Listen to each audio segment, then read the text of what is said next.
रवि र छविको मुद्दामा जिल्लाको मिसिल झिकाउन उच्च अदालतको आदेश। राष्ट्रिय स्वतन्त्र पार्टीका सभापति रवि लामिछाने र तत्कालीन गोर्खा मिडियाका सञ्चालक छविलाल जोशीको मुद्दामा फाइल झिकाउन आदेश भएको छ।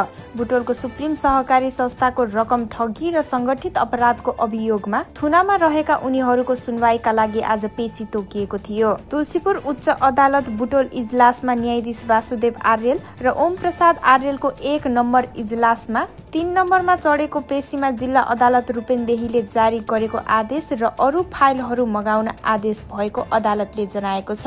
यसअघि कार्तिक 13 गते तोकिएको पेशी जोशीका कानून व्यवसायीले निवेदन दिएपछि सुनवाई स्थगित भएको थियो। त्यसअघि लामिछानेको मुद्दामा न्यायाधीश मिलन कुमार राई र ओम प्रसाद आर्यलको इजलासले एकै प्रकृतिका मुद्दा भएकोले जोशी समेतको दुवै मुद्दा एकैसाथ राख्न आदेश गरेको थियो। पूर्वपक्षका लागि लामिछाने र जोशी दुवै कारागारमा छन्।